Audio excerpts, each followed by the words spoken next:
గత బీఆర్ఎస్ ప్రభుత్వం అమలు చేసిన ఎల్ఆర్ఎస్ పై తీవ్ర విమర్శలు చేసిన రేవంత్ రెడ్డి మళ్లీ అదే విధానాన్ని అమల్లోకి తెస్తున్నారని బండి సంజయ్ మండిపడ్డారు. ఇందుకు మంత్రి శ్రీధర్ బాబు కౌంటర్ ఇచ్చారు.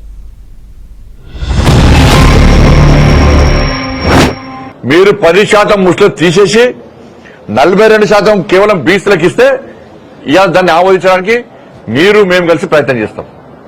ఆమోదించే విధంగా కేంద్ర ప్రభుత్వం ఒప్పిస్తాం. మేము అది కాకుండా 10% ముస్లిం కడితే మాత్రం ఒప్పుకునే ప్రసక్తి లేదు.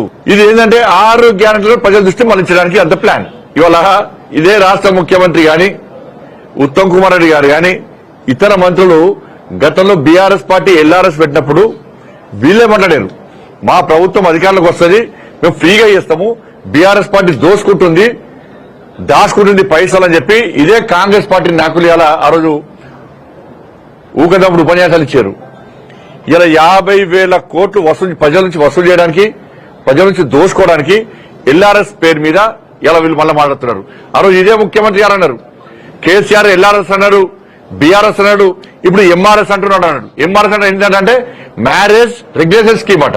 ఇప్పుడు మేమంటున్నాం అంటే మన రేవంత్ రెడ్డి గారు ఎల్ఆర్ఎస్ పోయింది, బీఆర్ఎస్ పోయింది, ఎంఆర్ఎస్ కాదు, ఇవాళ బీఆర్ఎస్ పట్టుకొస్తుంది, రేవంత్ పట్టుకొస్తుంది. బీఆర్ఎస్ అంటే బర్త్ రెగ్యులేషన్ స్కీమ్. మా పార్టీ, మా ఆలోచన, మా తృప్తి, మా సంతృప్తి, మా అసంతృప్తి, అది మా బాధ. వాళ్ళకేందే బాధ? ఏదైనా కుటుంబంలో ఎక్కడైనా ఏదైనా సమస్య వచ్చినప్పుడు ఆ సమస్యను పరిష్కారం చేసుకుంటాం.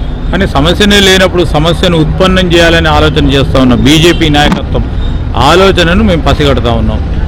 మేము వారిని ప్రశ్నిస్తూ ఉన్నాం. ఈరోజు మా పార్టీ విధానాలు కానీ, మా పార్టీ నాయకత్వం కానీ ఏ విధంగా నడుచుకోవాలనేది మాకు పూర్తి స్థాయిలో 100 సంవత్సరాలు పైచిలుకున్న చరిత్ర గల పార్టీ, ఒక అనుభవమైన పార్టీ, అనుభవమైన నాయకత్వం మాకు పూర్తి స్థాయిలో ఉంది.